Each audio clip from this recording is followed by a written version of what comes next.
말씀 보시겠습니다. 하나님 말씀은 요한계시록 14장 6절에서 12절 말씀입니다. 하나님 말씀은 요한계시록 14장 6절에서 12절 말씀.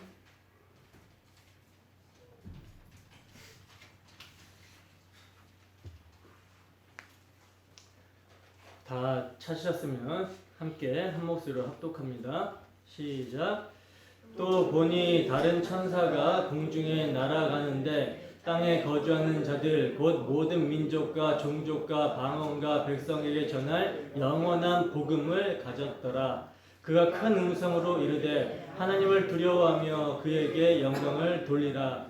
이는 그의 심판의 시간이 이르렀음이니 하늘과 땅과 바다와 물들의 근원을 만드신 이를 경배하라 하더라. 또 다른 천사 곧 둘째가 그 뒤를 따라 말하되 무너졌도다 무너졌도다 큰 성 바벨론이여 모든 나라에게 그의 음행으로 말미암아 진노의 포도주를 먹이던 자로다 하더라. 또 다른 천사 곧 셋째가 그 뒤를 따라 큰 음성으로 이르되 만일 누구든지 짐승과 그의 우상에게 경배하고 이마에나 손에 표를 받으면 그도 하나님의 진노의 포도주를 마시리니 그 진노의 잔에 섞인 것이 없이 부은 포도주라. 거룩한 천사들 앞과 어린 양 앞에서 불과 유황으로 고난을 받으리니 그 고난의 연기가 세세토록 올라가리로다. 짐승과 그의 우상에게 경배하고 그의 이름표를 받는 자는 누구든지 밤낮 쉼을 얻지 못하리라 하더라. 성도들의 인내가 여기 있나니 그들은 하나님의 계명과 예수에 대한 믿음을 지키는 자니라. 아멘. 잠시 기도하겠습니다. 하나님의 아들의 음성을 들을 때가 오나니 곧 이때라. 듣는 자는 살아나리라 라고 말씀하셨습니다. 하나님, 이 시간은 주의 말씀을 듣는 시간입니다. 주의 말씀이 주의 성령의 역사로 말미암아 이 시간 들려지는 역사가 있을 수 있도록 인도하여 주시옵소서. 그래 듣는 자들의 마음 가운데 그들의 영이 소생되게 하시고 주의 영광을 바라보며 찬미하며 온전한 예배를 주님께 드릴 수 있는 복되고 귀한 심령이 될 수 있도록 함께하여 주시옵소서. 아버지 하나님, 주님을 예배하면서 경외함 없이 예배하지 않게 하시고 주님의 놀라우신 구원의 역사로 말미암아 우리가 하나님을 경외하며 정말 순전한 마음으로 주님을 기뻐하며 찬양하며 예배할 수 있도록 인도하여 주시옵소서. 이 시간도 부족한 사람이 말씀을 들고 섰습니다. 주의 성령으로 충만케 하셔서 정말 하나님의 계시의 말씀을 복음으로 잘 해석해서 설명하게 하시고 또한 복음이 선포될 때 전하는 자나 듣는 자나 서로 간에 은혜되는 시간 되게 하시고 감사하며 기뻐하며 영광을 하나님께 돌리는 시간이 될 수 있도록 인도하여 주시옵소서. 감사드리며 거룩하신 예수님 이름으로 기도드립니다. 아멘. 하나님의 계명과 예수에 대한 믿음을 사수하라. 하나님의 계명과 예수에 대한 믿음을 사수하라 라는 제목으로 하나님 말씀 증거하도록 하겠습니다. 우리는 지난 시간에 용과 함께 바다의 선자들과 대비되는 시온산에서 어린 양과 함께 서 있는 14만 4천 하나님의 백성들의 모습에 대해서 자세히 살펴봤었습니다. 그들의 이마에는 어떤 이름이 새겨져 있는지, 또 그들만이 새 노래를 배우게 되고 부르게 된다라고 했었는데 그들이 부르는 노래는 어떤 노래인지, 또 새 노래를 부르는 그들의 모습은 세상 가운데 어떤 모습으로 드러나게 되는지, 그리고 진정한 승리자가 바로 이들이다라는 사실을 말씀을 통해서 자세히 살펴봤었습니다. 어떻게 기억나십니까? 잠깐 복습을 하자면 시온에서 어린 양과 함께 서 있는 14만 4천 하나님의 백성들의 이마에 이름이 새겨져 있다라고 말씀을 드렸는데 어떤 이름이 새겨져 있다라고 말씀을 드렸죠? 어떤 이름이 새겨져 있다라고 말씀을 드렸습니까? 어린 양의 이름과 하나님의 이름이 새겨져 있다라고 말씀을 드렸죠. 여러분, 이름이 새겨져 있다라는 거, 이름이 새겨져 있다라는 것은요, 그 존재가 누구의 소유이며 또 누구로부터 보호를 받고 있는지를 의미하는 거라고 말씀을 드렸는데 그러면 지금 어린 양과 함께 시온에 서 있는 14만 4천 하나님의 백성들에게 어린 양의 이름과 하나님의 이름이 새겨져 있다는 것은 뭘 의미하는 것입니까? 뭐예요? 이들이 어린 양과 하나님의 소유이며 하나님의 보호를 받고 있다라는 것을 의미한다라고 말씀을 드렸죠. 그리고 더 나아가서 이마는 여러분 당시에 뭘 상징한다고 했습니까? 이성과 지성을 의미한다라고 말씀을 드렸고, 손은 행동을 의미한다라고 말씀을 드렸잖아요.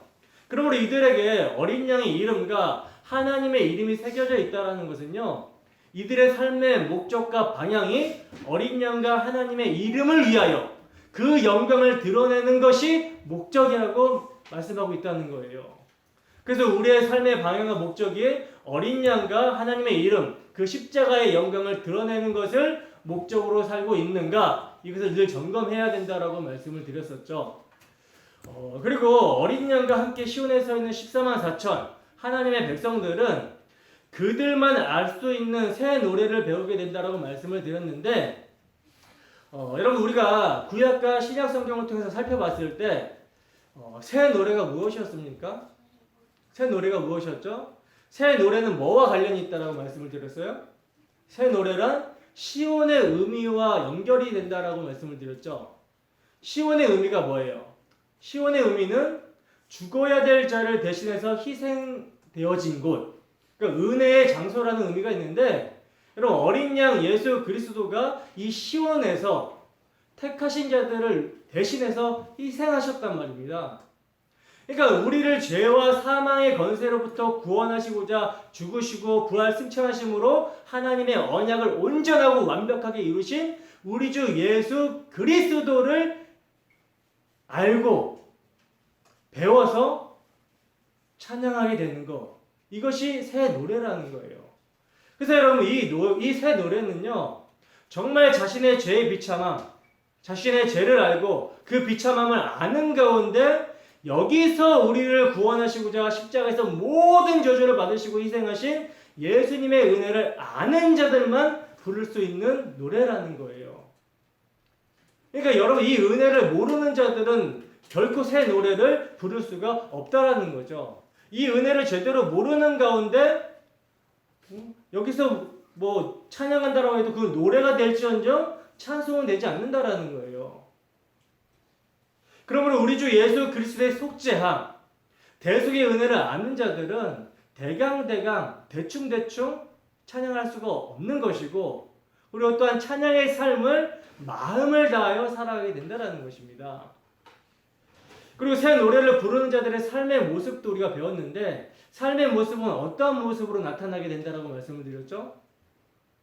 첫 번째로 여자와 더불어 더럽히지 아니하고 정절이 있는 순결한 모습으로 나타나게 된다라고 했고, 또 어린 양이 어디로 인도하든지 따라가는 사람이라고 했으며, 또 사람 가운데 속량함을 받아 처음 익은 열매로 하나님과 어린 양에게 속한 사람이라고 했으며, 그 입에 뭐가 없어요? 거짓말이 없고 흠이 없는 모습이었죠.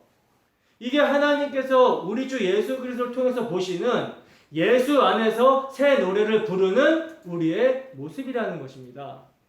어떻게 한 주 동안 어린 양과 함께 시온에 서 있는 승리의 삶을 사셨습니까? 여러분 내 자아가 그리스도와 함께 죽고 또 땅의 지체를 죽이고 위의 것을 찾는 이 십자가의 삶이 세상이 볼 때는 정말 미련하게 보이고 어리석어 보이고 지는 모습으로 보이지만, 여러분 이것이 승리의 삶이라는 거예요. 이것이 승리의 삶이고, 이 삶이 천국의 삶을 성령의 보증으로 맛보는 삶인 것입니다. 이것을 제대로 인식을 하고 있어야 되는 거예요. 그러므로 이 시간도 바라기는 정말 말씀을 통해 역사하시는 성령의 역사로 보이지 않는 소망, 영광일세, 무한 영광일세, 그 영광에 중요한 것 대신은 우리 주 예수 그리스도로 말미암는 구속의 은혜를 믿음으로 충만하게 받고 누리는 시간이 되기를 주님으로 축원합니다. 본문 6절 보겠습니다. 본문 6절 함께 읽습니다. 시작. 또 보니 다른 천사가 공중에 날아가는데 땅에 거주하는 자들 곧 모든 민족과 종족과 방언과 백성에게 전할 영원한 복음을 가졌더라. 아멘. 자, 보시면 사도는 또 보니라고 말씀하고 있어요. 그러니까 장면의 전환이 지금 또 다시 되고 있는 거죠. 그래서 사도가 지금 보고 있는데 뭘 보고 있냐면 다른 천사가 지금 공중에 날아가고 있는 것을 보고 있는 거예요. 근데 이게 이제 여기서 이제 중요한 게 있죠. 중요한 것은 뭐냐면 천사가 지금 뭘 갖고 있는가? 천사가 지금 가지고 있는 거. 이것이 중요하죠. 여러분 그 천사가 지금 뭘 가지고 있다라고 말씀하고 있습니까? 뭘 가지고 지금 날아가고 있다라고 말씀하고 있죠? 영원한 복음을 가졌다라고 말씀하고 있죠. 근데 여러분 여기서도 중요한 게 뭐냐면 천사가 영원한 복음을 가졌다라고 하는데 전해야 하는 영원한 복음을 가졌다라는 거예요. 전해야 하는 영원한 복음을 가졌다는 거, 이게 중요한 거라는 거죠. 그러니까 복음은 기쁜 소식인데 여러분 이것이 전해지지 않으면 아무런 소용이 없단 말입니다. 그래서 전할 복음이라는 거예요. 전할 영원한 복음. 근데 여러분 천사가 전할 영원한 복음, 이 영원한 복음을 누구에게 전할 영원한 복음이라고 지금 말씀하고 있습니까? 땅에 거주하는 자들, 곧 모든 민족과 종족과 방언과 백성들에게 전할 복음이라고 이렇게 말씀하고 있죠. 근데 여러분 여기서 이제 우리가 지금까지 계시록을 살펴본 바에 의하면 땅에 거하는 자들이라는 표현은 어떤 표현이었습니까? 짐승에 의해서 미혹되고 짐승을 경배하며 하나님을 모욕하는 존재를 묘사할 때 쓰이던 단어가 땅에 거하는 자들이라는 표현이었죠. 이게 카토이케오라는 헬라어가 쓰여졌는데 근데 오늘 본문 6절에 땅에 거하는 자들이라는 말에는요 카데마이라는 다른 단어가 쓰이고 있다는 거예요. 계시록에서 땅에 거하는 자들이라는 구절이 지금 10번 정도가 나오는데 여기에서만 다른 단어를 썼다는 거죠. 그러니까 다른 곳에서 나오는 땅에 거하는 자들과 오늘 본문에 등장하는 땅에 거하는 자들은 다른 의미라는 것을, 그러니까 다른 의미로 쓰여졌다는 것을 보여주고 있는 것입니다, 지금. 그러니까 다른 곳에서 나오는 땅에 거하는 자들은 심판과 멸망이 작정된 자들을 이제 묘사하는 표현이라고 한다면 오늘 본문에 등장하는 땅에 거하는 자들은 지금은 땅에 속해 있지만 앞으로 그 복음을 받고 하나님께 돌아올 사람들을 포함하고 있는 땅에 거하는 자들을 말씀하고 있는 거라는 거예요. 이해가 되십니까? 그래서 그 땅에 거하는 자들을 뭐라고 합니까? 그들은 곧 모든 민족과 종족과 방언과 백성이다라고 말씀하고 있는 거라는 거죠. 여러분 이 단어들을 이제 우리는 계시록 7장에서도 살펴봤었어요. 7장에서 하나님의 백성들, 셀 수 없는 큰 무리를 바로 이 단어를 동원해서 묘사를 했었었는데 계시록 7장 9절 말씀 한번 볼까요? 계시록 7장 9절 말씀 함께 읽어보겠습니다. 시작. 2일 후에 내가 보니 각 나라와 족속과 백성과 방언에서 아무도 능히 셀 수 없는 큰 무리가 나와 흰 옷을 입고 손에 종려가지를 들고 보좌 앞과 어린 양 앞에 서서. 아멘. 보시면 같은 단어를 사용하고 있죠. 그죠? 그러니까 하나님께서는 하나님의 택하신 백성들, 하나님께서 택하신 백성들을 세상 끝날까지 한 사람도 놓치지 않고 다 구원해 내시겠다라는 이것을 이제 확증하여 말씀하고 있는 거라는 거예요. 근데 여러분, 이 영원한 복음을 전할 천사가 날아가는 것이 우리 눈에 보여요, 안 보여요? 우리 눈에 보이지 않죠. 그러나 이 천사가 날아가면서 전한 영원한 복음을 우리가 받았다는 거예요. 신비죠, 그죠? 계시록 1장 1절 읽어볼까요? 계시록 1장 1절 함께 했습니다. 시작. 예수 그리스도의 계시라. 이는 하나님이 그에게 주사 반드시 속히 일어날 일들을 그 종들에게 보이시려고 그의 천사를 그 종 요한에게 보내어 알게 하신 것이라. 아멘. 자, 여러분 계시록 1장 처음 시작에서부터 복음이 증거되는 통로가 나오는데 이 예수 그리스도의 계시를 하나님께서 누구에게 주셔요? 예수님에게 주시고 예수님은 천사를 보내셔서 사도 요한에게 증거를 하고 있다는 거예요. 그리고 그 증거를 지금 우리가 보고 듣고 있는 것입니다. 여러분 참으로 여러분 놀라운 일 아닙니까? 그러니까 여러분 천사가 전할 내용이 모든 민족과 종족과 방언과 백성에게 전할 영원한 복음인데 이 복음이 사도 요한에게 전해졌고 사도의 증언들을 통해 전해지다가 오늘날 우리에게까지 전해졌다라는 거예요. 그러니까 여러분 오늘 본문은 뭡니까? 오늘 본문은 우리들이 지상에서 전파해야 될 복음의 사명을 다시금 깨닫게 해주고 있는 거라는 거예요. 여러분 온 세상에 전해야 될 거 이것은 단 하나밖에 없습니다. 단 하나 뭐예요? 단 하나 복음밖에 없어요. 왜냐하면 이 복음만이 우리가 유일하게 살 수 있는 죄로 말미암는 하나님의 진노의 심판에서 구원을 받을 수 있는 유일한 기쁜 소식이기 때문이라는 거죠. 그래서 전쟁과 기근과 천재지변으로 말미암는 하나님의 심판에도 회개치 않고 더욱더 우상숭배하며 반역한 자들에게 전해졌던 것이 뭐예요? 계시록 10장에 보시면 마지막에서 뭐라고 해요? 다시 애언하리라. 이 애언의 내용이 복음이었던 거예요. 11장에 두 증인이 목숨 걸고 전했던 것이 뭡니까? 바로 복음이었던 것입니다. 여러분 이 복음이 영원한 복음이라고 말씀하고 있다는 거예요. 영원한 복음. 왜 복음을 여러분 영원한 복음이라고 말씀하고 있는 것입니까? 왜? 하나님의 영원한 속성과 관련이 있기 때문이라는 거죠.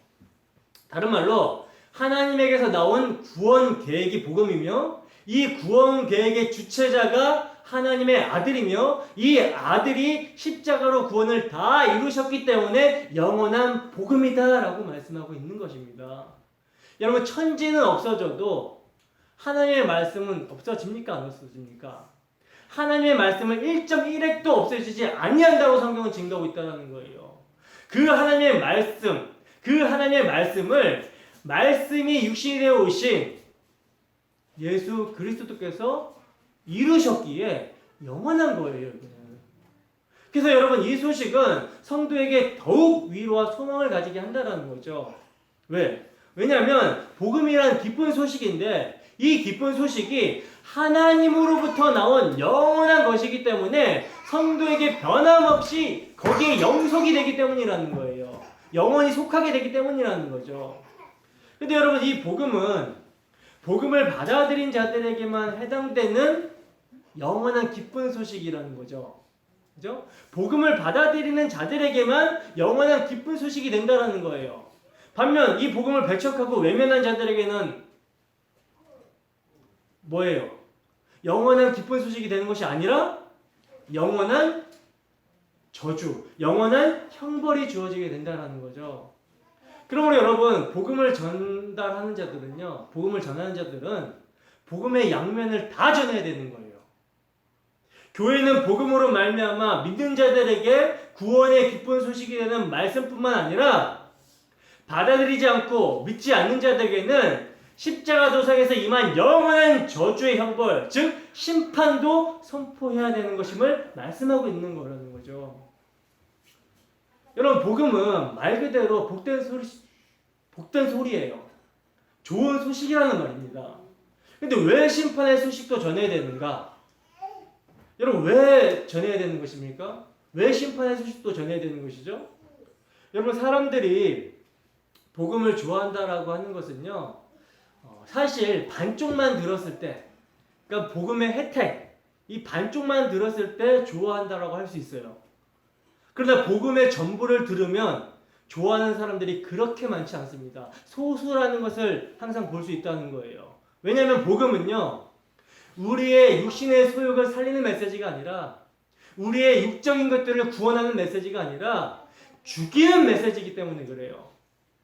선악의 주체자가 되어 있는 니들 마음대로 살아라가 아니라 그렇게 니들 마음대로 살아가는 게 그게 저주받을 죄이고 그 죄를 예수님이 짊어지시고 우리 위해 저주를 받아 죽으셨으니 이제 우리 마음대로 살고자 하는 그 선악의 주체가 되어 있는 나는 예수와 함께 죽었다 여기고 우리를 위해 죽었다라가 다시 사신 예수 위에 살라. 이게 하나님에 대해서 살라. 이게 구원의 복음이라는 것입니다. 사람을 기쁘게 하는 메시지가 복음이 아니라는 거예요.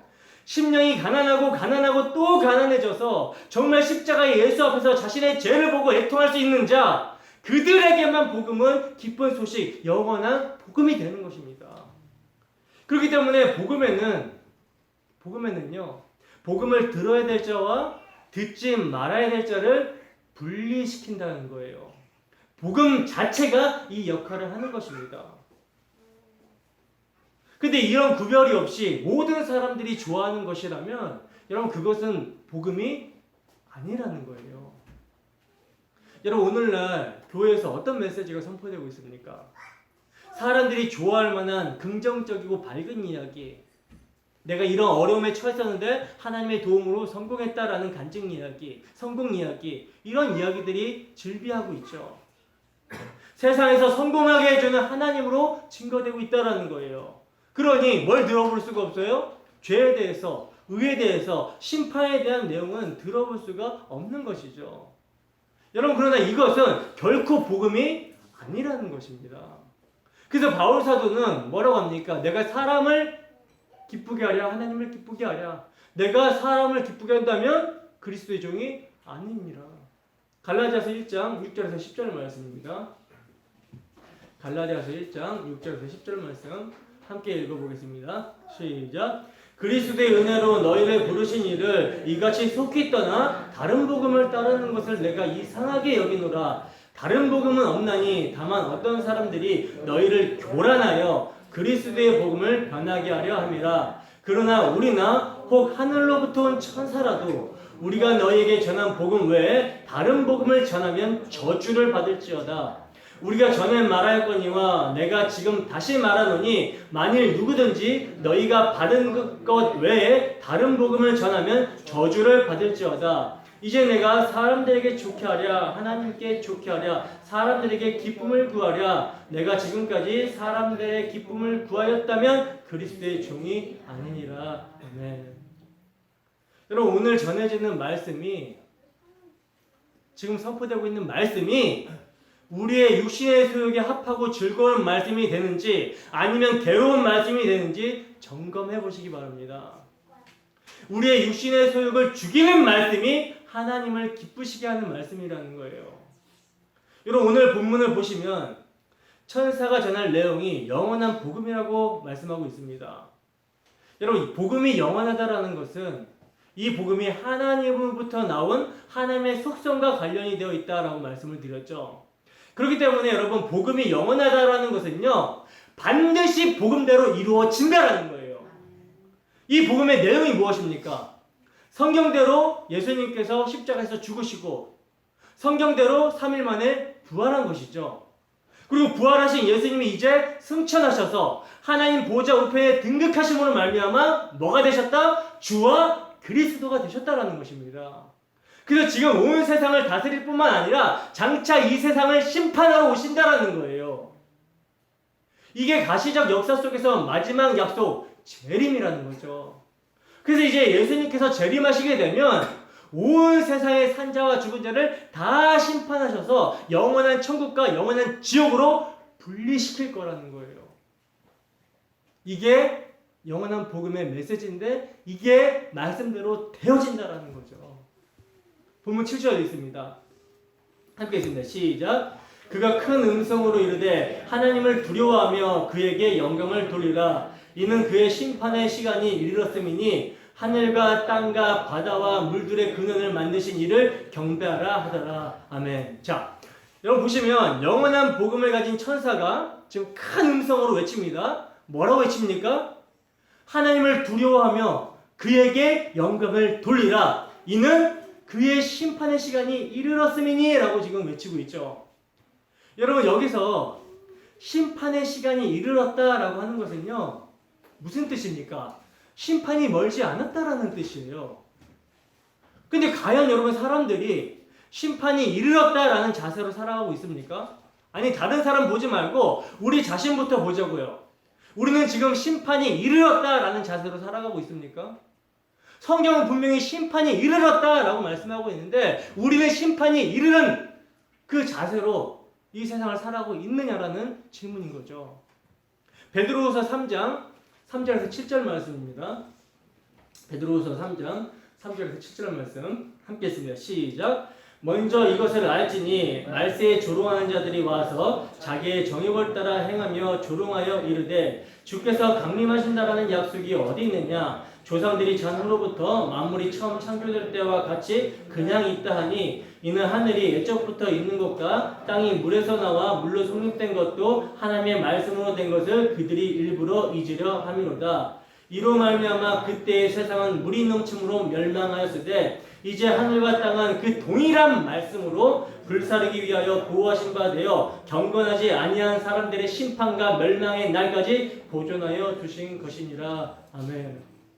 여러분, 사도시대 당시에도요, 자기의 정욕을 따라 행하면서 조롱하는 자들이 있었어요. 심판이 무슨 심판이냐? 그 심판이 언제 오냐? 이렇게 조롱하는 사람들이 있었다라는 거죠. 그들 지금 어디 있을까요? 여러분, 성경은 개인의 종말과 예수님의 재림의 종말을 항상 겹쳐서 이야기합니다. 여러분, 우리의 날은 시편 기자가 말씀하고 있는 것처럼 한 뼘밖에 안 돼요. 근데 이 말씀을 믿지 못하니까 우리의 삶의 태도가 종말론적이지 못한 것입니다. 예수님의 십자가에서 이미 종말이 임했다라고 그렇게 외쳐도 눈에 보이는 세상이 영원할 것처럼 살아가는 거예요. 여러분, 만약에 지금 남동구에 산불이 나가지고 불이 안 잡히고 바람을 타고 계속 번지고 있다고 생각을 한번 해보세요. 코앞에 산불이 있을 때 어떻게 하겠습니까? 코앞에 산불이 있을 때 어떻게 하겠어요? 당장 살고 있는 곳에서 벗어나야 되는 것이죠. 산불이 없다면 도망칠 필요가 없어요. 그러나 산불이 남동구를 삼키기 전에, 그래서 만수동을 삼키기 전에 빨리 도망가는 것이 사는 길입니다. 행여 집에 있는 가재도구가 아까워서 그것을 건지려고 가다가는 어떻게 해요? 지체다가는 어떻게 해요? 죽을 수도 있다는 거예요. 여러분, 심판이 이르렀다라고 할 때 진심으로 심판이 바로 앞에 있다는 심정으로 사는 사람들이라면 멸망의 장소인 세상에서 도망치는 삶을 살아갈 것입니다.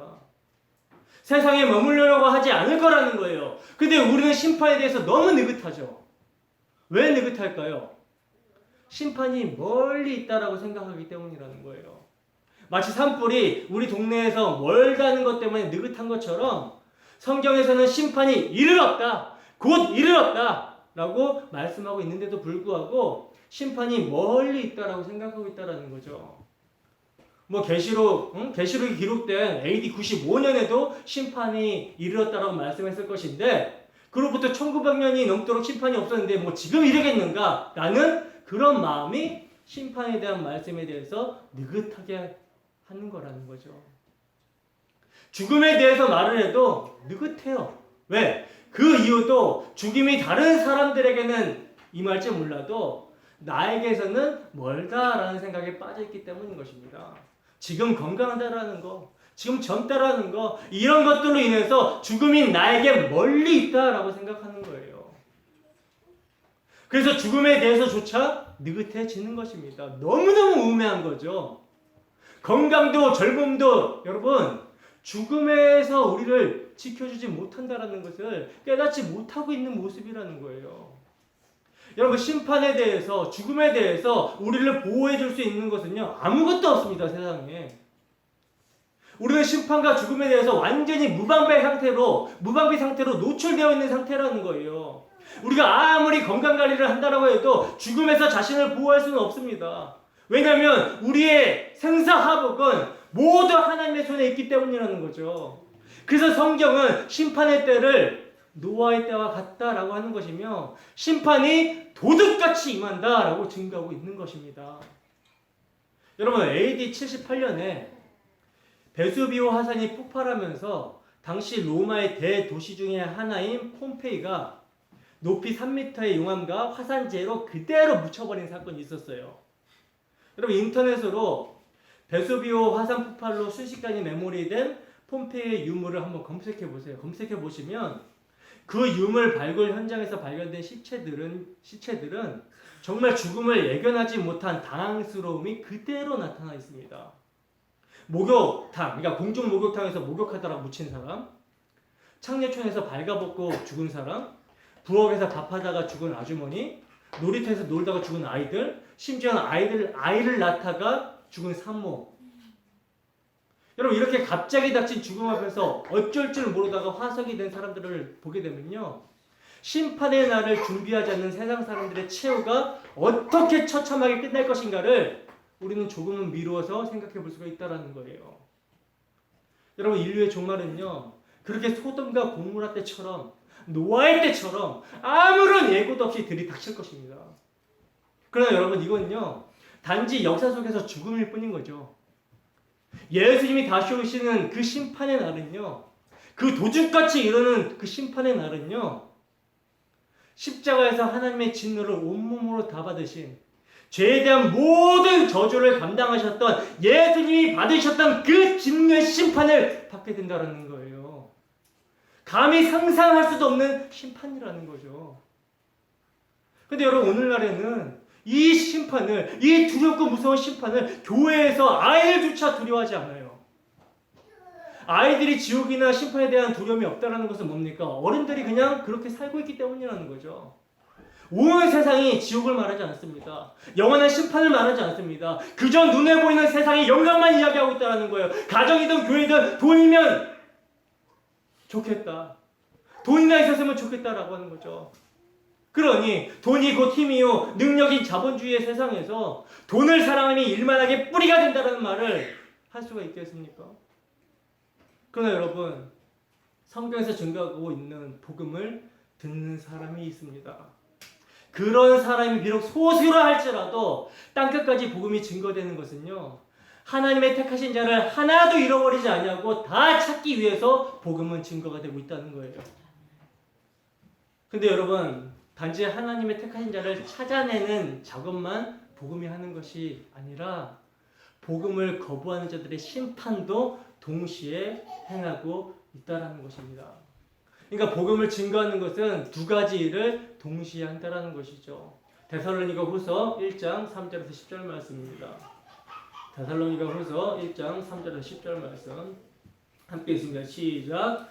형제들아 우리가 너희를 위하여 항상 하나님께 감사하지니 이것이 당연함은 너희의 믿음이 더욱 자라고 너희가 다 각기 서로 사랑함이 풍성함이니 그러므로 너희가 견디고 있는 모든 박해와 환난 중에서 너희 인내와 믿음으로 말미암아 하나님의 여러 교회에서 우리가 친히 자랑하노라. 이는 하나님의 공의로운 심판의 표요 너희로 하여금 하나님의 나라에 합당한 자로 여김을 받게 하려 함이니 그 나라를 위하여 너희가 또한 고난을 받느니라.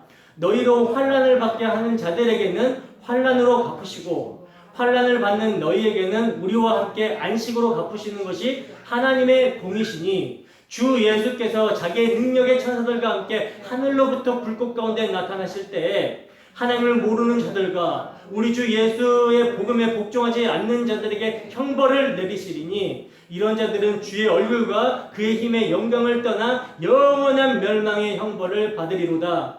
그날에 그가 강림하사 그의 성도들에게서 영광을 받으시고 모든 믿는 자들에게 놀랍게 여김을 얻으시리니 이는 우리의 증거가 너희에게 믿어졌음이라. 아멘. 여러분 사도 바울은 데살로니가 교회의 성도들을 향해서 항상 하나님께 감사한다라고 말씀하고 있어요. 그 이유는 뭡니까? 바울 사도가 전한 복음을 그들이 믿었다라는 거죠. 그들에게 복음이 믿어졌다라는 거예요. 그 10절에 보시면 우리의 증거가 믿어졌다라고 그러죠. 그러니까 여러분 복음을 믿는 것도 우리가 믿는 것이 아니라 믿어지는 것입니다. 근데 이렇게 복음이 믿어지니까 복음을 배척하는 자들에게 핍박이 있는 거예요. 그러나 이렇게 복음 때문에 핍박을 받는 것을 뭐라고 합니까? 하나님의 공의로운 심판의 표라라고 이렇게 말씀하고 있죠. 하나님의 공의로운 심판의 표. 복음으로 핍박과 환난을 당하는 자는 하나님 나라에 합당한 자로 여겨지지만 그러나 환난을 받게 하는 자들은 심판하신다라는 거예요. 이게 표예요. 이것이 하나님의 공의라는 거죠. 그러므로 여러분 이런 하나님의 말씀이 믿어지는 사람이라면 반드시 어떤 반응이 나와야 되겠습니까? 어떤 반응이 나오게 될까요? 본문 말씀처럼 하나님을 두려워하고 영광을 하나님께 돌리게 된다라는 것이죠. 이런 반응이 나올 수밖에 없다는 거예요. 여러분 이것이 심판이 이르렀음을 아는 신자에게서 나온 중요한 삶의 태도인 것입니다. 여기서 여러분 하나님을 두려워한다는 것은요. 공포를 의미하는 말이 아니죠. 하나님에 대해서 공포감을 가지라고 말하는 것이 아니라는 거예요. 예를 들어서 범죄를 했을 때 하나님이 나를 징계하지 않을까 하고 두려워하는 것은 이것은 하나님에 대한 두려움이 아니라 공포감이죠. 아이들이 숙제 안 해갔을 때 선생님에게 혼나는 것을 겁내하는 것, 그런 공포감이라는 거예요. 그러니까 여기에서 하나님에 대한 두려움이란요. 당신의 아들 내어주시기까지 우리에 대한 당신의 사랑을 확증하신 그 언약에 신실하신 하나님 앞에서 경외하게 되는 것을 말하는 것입니다. 경외하게 되는 것.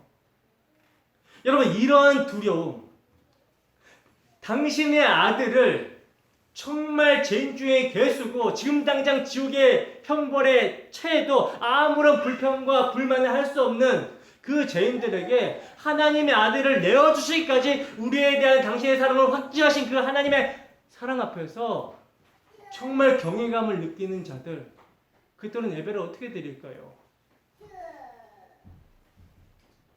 그리고 이런 두려움이 있는 자만 뭘 할 수 있겠습니까? 상하고 통회하고 자복하는 심령으로 회개할 수 있게 되는 것입니다. 이 놀라운 하나님의 복음의 사랑 앞에서 경외하지 않는 자는 참으로 회개가 나올 수가 없어요. 그러나 이 놀라운 하나님의 사랑 앞에 엎드러지게 된 자만이 회개할 수가 있게 되는 것입니다. 그래서 영광을, 모든 영광을 하나님께 올려드리는 거죠. 나의 공로가 아니잖아요. 그죠? 나의 공로는 1%, 0.001% 그 아무것도 나올 수가 없어요. 하나님의 은혜로만 우리가 구원을 받는 것을 깨닫고 자복하고 회개하게 되는 것이기 때문에 그 영광을 하나님께 올려드리게 되는 것입니다. 그래서 예수 그리스도는 하나님의 모든 약속을 성취하셨습니다. 이루셨습니다. 여기에 예 하고 아멘 해가지고 하나님께 영광을 돌리는 거예요. 이게 하나님께 영광을 돌리는 것이지, 우리가 뭘 좀 특별한 일을 해놓고 하나님께 영광을 돌립니다. 그 영광을 하나님 안 받으십니다. 하나님은 존재 자체로 영광스러우신 분이기 때문에 뭘 보태거나 뺄 게 없어요. 하나님은 존재 자체가 그냥 영광스러우신 분이에요. 그 하나님께 영광이 된다는 것은요, 하나님의 일하심이 우리 안에 비춰짐으로 영광이 되는 것입니다. 하나님의 행하신 일이 뭐예요? 복음. 그 복음이 우리에게 적용이 돼서 우리의 삶의 신앙 고백으로 나오게 될 때 그게 하나님께 영광이 된다는 거예요. 그리고 더 나아가서 우리가 하나님을 두려워하고 영광을 돌려야 되는 것은요, 이분이 또한 천지를 창조하신 분이기 때문이라 라고 성경은 증거합니다. 여러분, 천지를 창조하신 분이 왜 지금 심판을 하시는 것입니까? 원래 창조의 목적이 변질되어 버렸기 때문이죠. 원래 창조의 모습이 아니기 때문에 심판하시는 거라는 거예요. 그것은 죄악이 세상에 간영해져 버렸기 때문에 심판을 하시는 것입니다. 세상에 죄악이 간영하게 되었기 때문에 심판을 받는 거라는 거죠. 그 죄악이 간영한다라는 것은 뭡니까? 죄악이 간영하다라는 것은 무슨 말이에요? 하나님의 말씀에 순종하고 하나님 절대 의존적 존재로 살아야 되는 피조물이 선악과 따먹고 스스로 하나님처럼 되고자 한 것이 죄인데, 이 죄가 발화하여 결실을 맺는 거예요. 그래서 세상에 여러 가지 증상들로 가득 찬 것, 이것을 이제 죄가 간영했다라고 하는 것이죠. 스스로 선과 악을 결정하면서 자기 스스로 신이 되고자 하는 모습이 죄인의 모습이며, 이들로 말미암아 죄악이 가득 찼기 때문에 이런 세상을 하나님께서는 심판하시는 것입니다. 공의로우시기 때문에. 근데 여러분, 이런 세상에서 자신이 마땅히 심판받아야 되는 죄인임을 알고 영원한 복음을 받아들이게 된 자들은요, 하나님을 경외하며 그 영광을 하나님께 돌리는 삶을 살게 된다는 거예요. 그렇다면 오늘날 우리는 죄가 간영하는 세상 속에서 우리 주 예수 그리스도의 십자가에서 하나님의 진노의 심판이 이미 임했고 그 심판이 가시적으로 이르렀다는 사실을 믿음으로 살아가고 있습니까? 하나님을 두려워하며 영광을 하나님께 돌리고 있습니까? 여러분, 이 큰 구원을 허락하신 하나님을 두려워하며 회개하여 영광을 하나님께 돌리는 우리의 삶이 되기를 소원합니다. 본문 8절입니다. 함께 읽습니다. 시작. 또 다른 천사 곧 둘째가 그 뒤를 따라 말하되 무너졌도다 무너졌도다 큰 성 바벨론이여 모든 나라에게 그의 음행으로 말미암아 진노의 포도주를 먹이던 자로다 하더라. 아멘. 자, 보시면 또 다른 천사, 둘째 천사가 등장하고 있어요. 그리고 이 둘째 천사는 큰 성 바벨론이 무너졌다라고 외치고 있습니다. 여러분, 바벨론은 우리가 그동안 살펴봐 왔다시피 하나님과 그의 택하신 자녀들을 대적하는 악의 세력을 총칭하는 거라고 말씀을 드렸죠. 근데 여러분, 여기서 무너졌다라는 말은요, 무너졌다라고 그러잖아요. 무너졌다라는 말은요, 부정과거 시제거든요. 여러분, 헬라에서 부정과거 시제는 과거에 이미 단번에 일어난 사건을 기록할 때도 사용이 되지만 반드시 일어날 미래의 사건을 기록할 때도 사용이 되는 시제라는 거예요. 부정과거 시제가. 그러니까 우리는 8절을 통해서 뭘 할 수 있는 것입니까? 그러니까 우리는 8절에서 그 마귀의 세력과 세상을 상징하는 바벨론은 이미 십자가 앞에서 완전히 무너졌고, 그러니까 시간의 통합적인 묵시의 관점에서는 완전히 무너진 거예요. 그리고 또 가시적으로, 물리적으로도 반드시 무너지게 될 것이다 라는 사실을 우리는 알 수가 있는 거라는 거죠.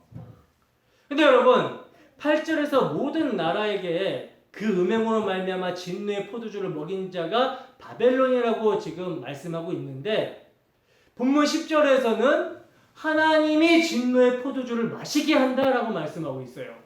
본문 10절 한번 보겠습니다. 본문 10절 함께 했습니다. 시작.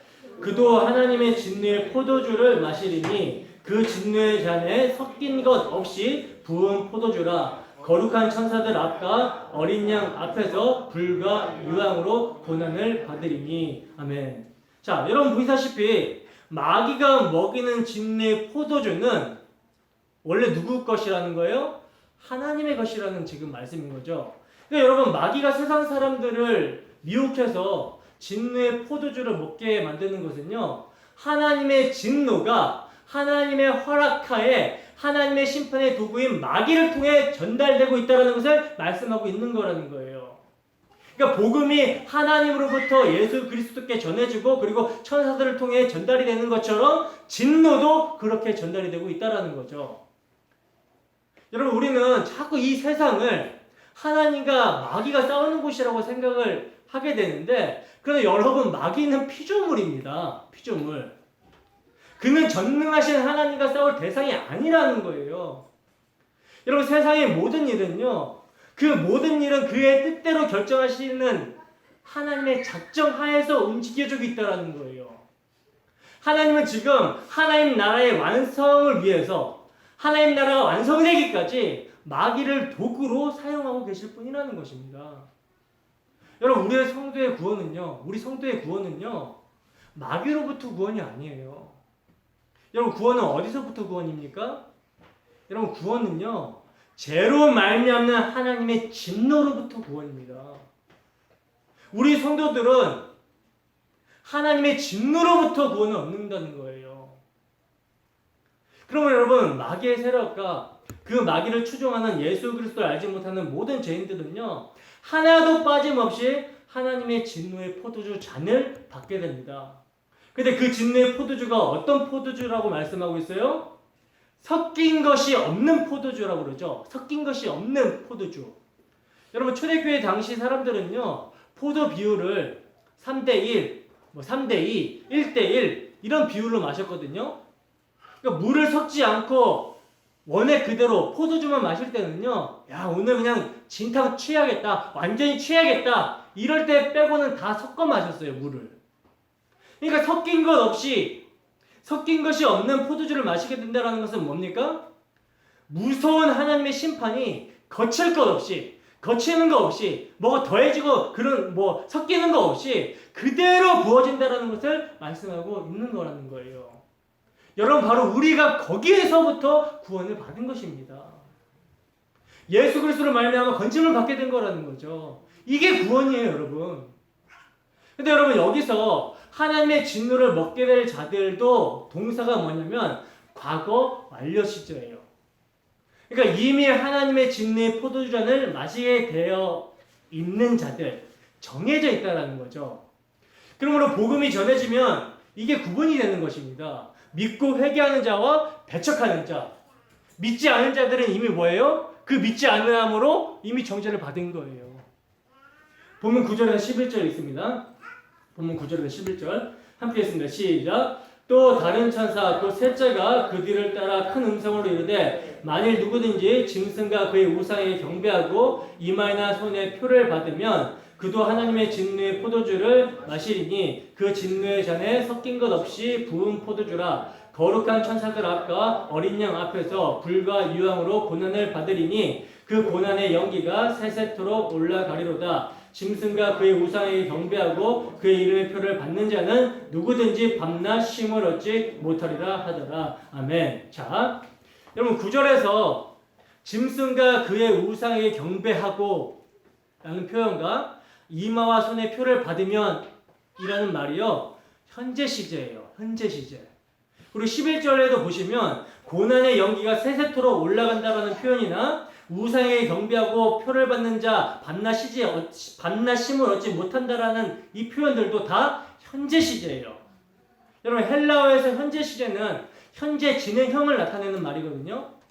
그러니까 이 말은 뭐냐면 택하심에서 죄된 진노의 포도주를 마시도록 작정이 된 구원받지 못할 죄인들은요, 지금 이 세상에서 짐승의 우상을 경배하고 있고 손에 표를 받고 있으며 그들은 이미 지금부터 고난을 받고 있는 것이고 밤낮 쉼을 얻지 못하고 괴로움을 받게 된다라는 것을 말씀하고 있는 것입니다.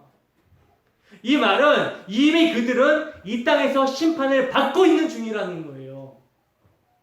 그리고 여러분 10절에도 보시면 불과 유황으로 고난을 받으리니 이 말이 미래 시제예요. 그러니까 여러분 지금 9절부터 11절까지 이 의미를 종합하면 뭡니까? 하나님의 심판은 미래의 무시무시한 모습으로 다가오는 것이기도 하지만 현재에도 그 심판은 진행되고 있다는 것이죠. 여러분 분명 우리는 12장과 13장을 살펴봤을 때 이 세상에서 짐승의 표를 받지 않는 우리의 모습이 경제활동도 제약을 받고 많은 불이익 속에서 노출이 되고 세상으로부터 멸시와 천대와 핍박을 받는 것으로 살펴봤다는 거예요. 그죠? 근데 오늘 본문에서는 뭡니까? 세상이 지금 이미 심판을 받고 있다라고 말씀하고 있다는 거죠. 이게 무슨 의미인가? 여러분 시편 73편의 말씀처럼 오히려 죄인들은 죽을 때도 고통이 없고 사업을 해도 자기가 기대한 것보다 더 많은 이익을 남기고 고난도 없고 형통한 반면에 우리 성도들은 뭐예요? 종일 재앙을 당하고 아침마다 징책을 당하고 침 삼킬 틈도 없이 하나님으로부터 징계를 받는다라고 그러고 있는데 오늘 본문에서는 뭡니까? 세상이 지금 이미 밤낮 쉼없이 괴로움을 당하다가 장차 불과 유황으로 심판을 당하게 된다라고 말씀하고 있다라는 거죠. 이게 무슨 의미인가? 여러분 오늘 본문의 의미에 대해서 사도 바울이 잘 풀어서 설명해 놓은 부분이 있는데 로마서 1장 18절에서 31절 말씀입니다. 로마서 1장 18절에서 31절 말씀 함께 읽어보겠습니다. 시작. 하나님의 진노가 불의로 진리를 막는 사람들의 모든 경건하지 않는가? 불의에 대해서 하늘로부터 나타나나니 이는 하나님을 알만한 것이 그들 속에 보임이라. 하나님께서 이를 그들에게 보이셨느니라. 창세로부터 그의 보이지 아니하는 것들 곧 그의 영원하신 능력과 신성이 그가 만드신 만물에 분명히 보여 알려졌나니 그러므로 그들이 핑계하지 못할지니라.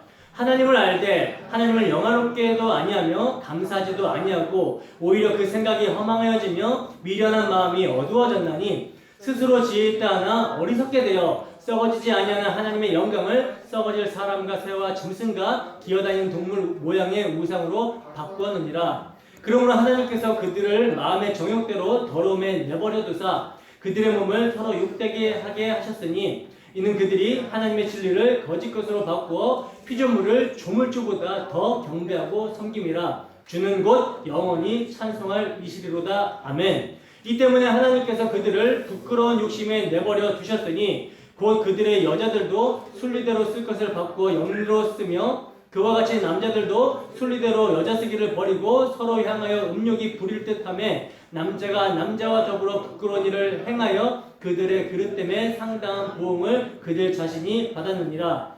또한 그들이 마음에 하나님 두기를 싫어하며 하나님께서 그들을 그 상실한 마음대로 내버려두사 합당하지 못한 일을 하게 하셨으니 곧 모든 불의, 추악, 탐욕, 악의가 가득한 자요, 시기, 살인, 분쟁, 사기, 악독이 가득한 자요, 수근수근하는 자요, 비방하는 자요, 하나님께서 미워하시는 자요, 능욕하는 자요, 교만한 자요, 자랑하는 자요, 악을 도모하는 자요, 부모를 거역하는 자요, 우매한 자요, 배약하는 자요, 무정한 자요, 무자비한 자라. 아멘. 세상의 모습이 어떤지 좀 감이 오십니까? 여러분, 세상 사람들이 왜 행복하지 않은 줄 아십니까? 이 세상 사람들은 자기가 하고 싶은 대로 다 해요. 자기가 하고 싶은 대로 불의, 악행, 탐욕, 악의, 시기, 살인, 분쟁, 사기, 악독, 수근거림, 비방, 능욕, 교만, 자랑, 악을 도모함, 부모를 거역함, 우매함, 배신, 무정, 무자비 이런 모든 것들을 행하고 있습니다. 법의 테두리 안에서 해가고 있다는 거죠. 근데 왜 만족하지 못합니까? 왜 늘 불안해하죠? 왜 우울증은 더 늘어가고 왜 자살은 더 증가하고 있으며 왜 알코올 중독자, 마약 중독자들은 더 늘어만 가는 것입니까? 왜? 그것은요, 여러분, 죄라는 것은 우리 인간을 파괴하는 엄청난 힘이 있기 때문이라는 거예요. 여러분, 이 땅에서 자기 욕심을 따라 자기가 하고 싶은 대로 다 하고 사는 사람들을 보면요, 겉으로 보기에는 정말 행복한 것 같아 보이고 오히려 우리 성도들이 핍박을 받고 약해 보이고 지는 것 같아 보이지만 우리 성도들의 속사람은 날로 강건해지고 있고요. 세상 사람들의 속사람은 그 죄로 말미암아 매일매일 죽어가고 있습니다. 이 세상 사람들은요, 절대 실수가 없어요. 이게 심판이라는 거죠. 여러분, 하나님께서 왜 이스라엘이 애굽에서 고통스러워 하실 때 애굽을 고쳐서 이스라엘에게 주지 아니하시고 거기서 끄집어 내셨는지 아십니까? 유월절 어린 양으로 심판을 하셨거든요. 애굽에 곡소리가 났어요. 그 이스라엘 백성들이 그때 쳐들어가면 그대로 멸망한단 말입니다. 근데 하나님께서는 유월절 어린 양의 피로 애굽을 멸망시키시고 이스라엘 백성들로 하여금 허리를 동이고 빨리 뛰쳐나가게 하셨어요. 왜 그렇게 하셨을까요?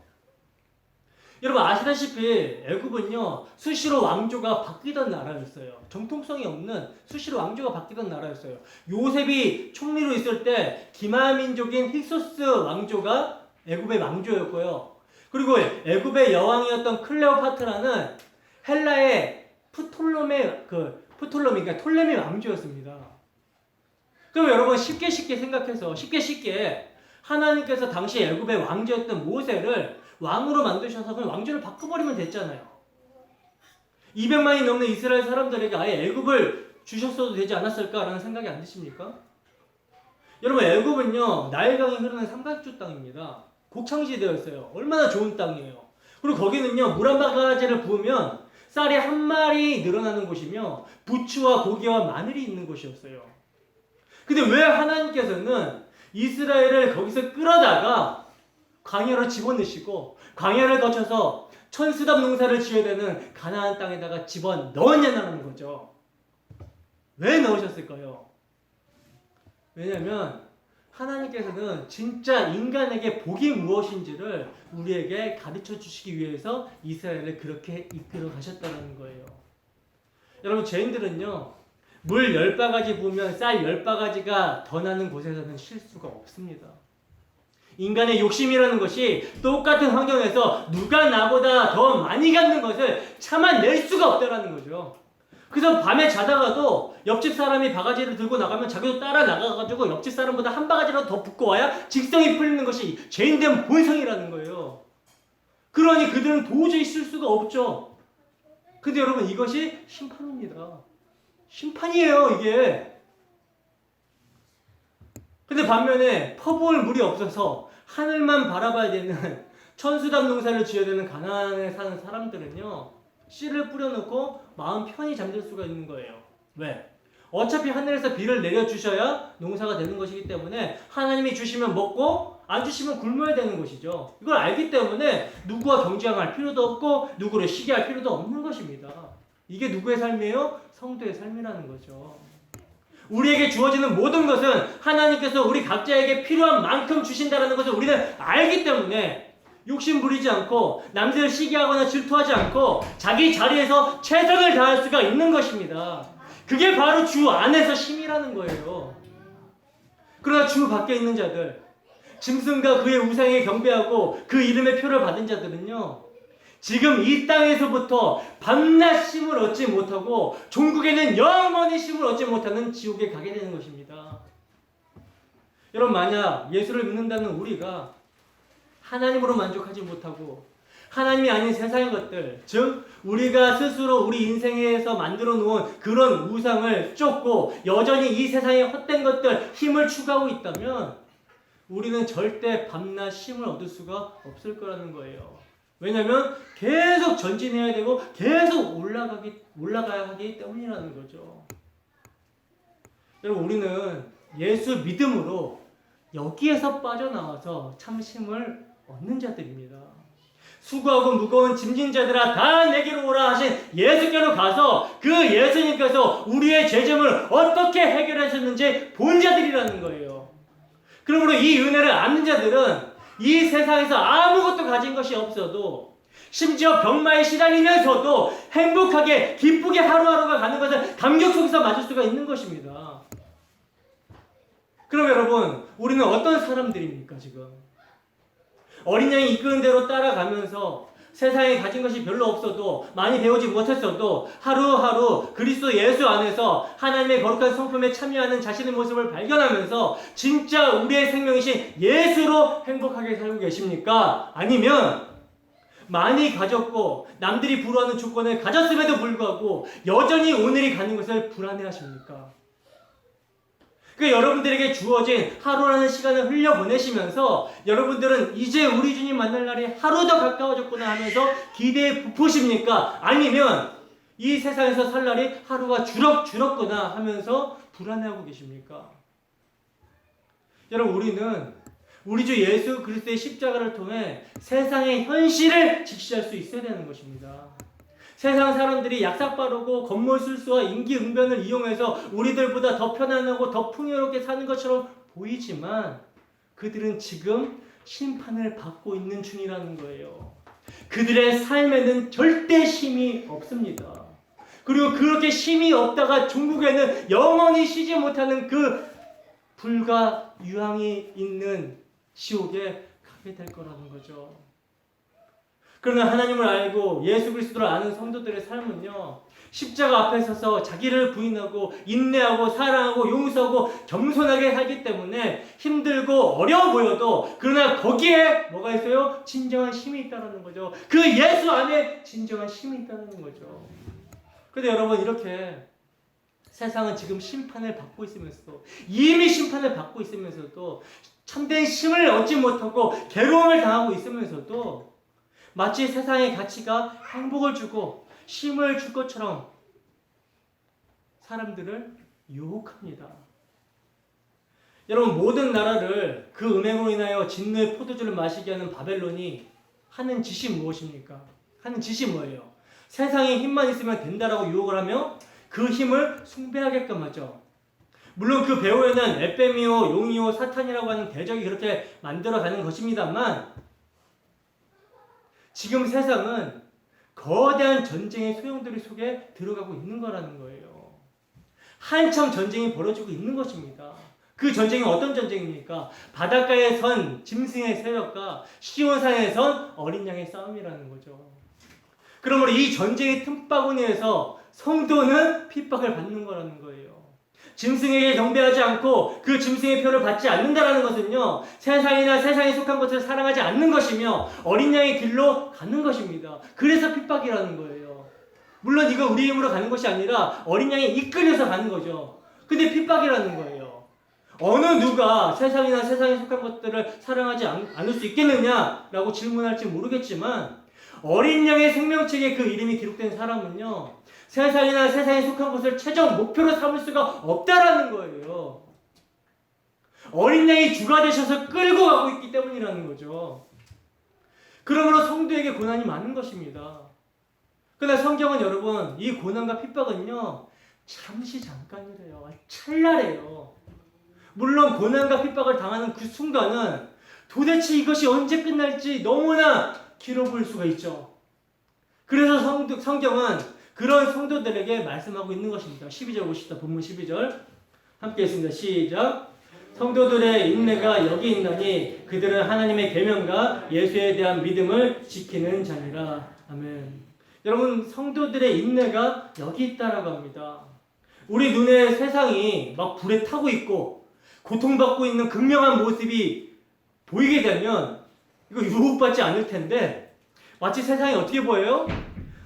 롯의 눈에 보인 소돔과 고모라처럼 에덴 동산 같고 애굽의 풍요로운 땅처럼 보이는 거예요.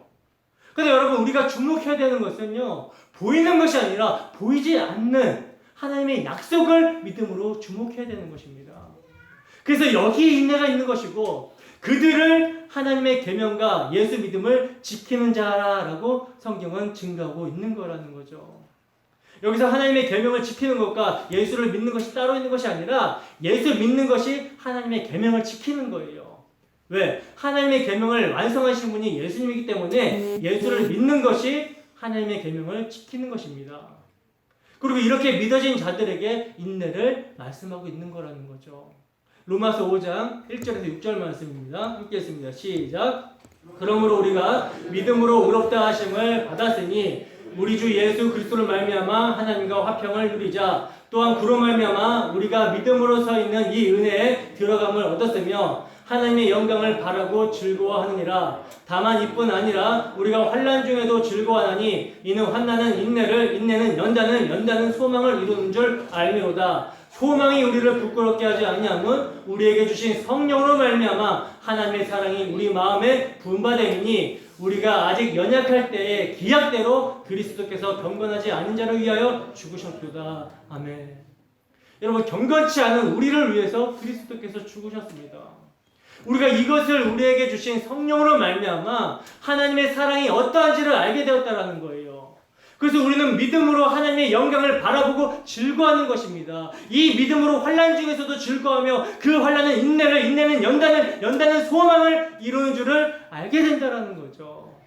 히브리서 10장 36절에서 38절입니다. 읽습니다. 시작. 너희에게 인내가 필요함은 너희가 하나님의 뜻을 행한 후에 약속하신 것을 받기 위함이라. 잠시 잠깐 후면 오실 이가 오시리니 지체하지 아니하시리라. 히브리서 12장 1절에서 2절 말씀입니다. 읽습니다. 시작. 이러므로 우리에게 구름과 같이 둘러싼 허다한 증인들이 있으니 모든 무거운 것과 얽매이기 쉬운 죄를 벗어버리고 인내로서 우리 앞에 당한 경주를 하며 믿음의 주요 또 온전케 하신 이인 예수를 바라보자. 그는 그 앞에 있는 기쁨을 위하여 십자가를 참으사 부끄러움을 개의치 아니하시더니 하나님 보좌 우편에 앉으셨느니라. 아멘. 여러분, 우리에게 인내가 필요한 것은 하나님의 뜻을 행한 후에 약속하신 것을 받기 위함이라고 성경은 증거하고 있다는 거예요. 하나님의 뜻은 아들을 믿어 영생하는 것이 아버지의 뜻이죠. 그 아들을 믿는 삶이 영생이기 때문에 우리의 정과 육을 그 아들의 십자가에 못 박는 자기 부인의 삶을 우리더러 살게 하시는 것입니다. 이게 로마서의 믿음으로 믿음에 이르는 삶이에요. 여기에 인내가 필요하다는 거죠. 여러분, 우리의 믿음의 선진들도 다 인내로서 경주했다라고 성경은 증거합니다. 그 믿음의 선진들이 허다한 증인으로 서 있다라고 성경은 증거하고 있다는 거예요. 그러면 여러분, 이런 믿음의 사람들은요, 예수 그리스도를 말미암아 우리가 아들이 되었기 때문에 징계를 받는 것입니다. 사생자면요, 섞이지 않는 진의 포도주를 마시고 취해 죽으라고 그냥 내버려 둘 거예요. 그러나 아들은 당신의 아들의 희생의 피로 구원하신 자녀이기 때문에 우리를 원하지 않는 길로 인도하시는 것입니다. 그러나 여러분, 이런 고난을 통하여 뭐가 분명해져요? 하늘의 소망이 분명하게 된다는 것이죠. 여러분, 잠시 잠깐 후면 오실 이가 오십니다.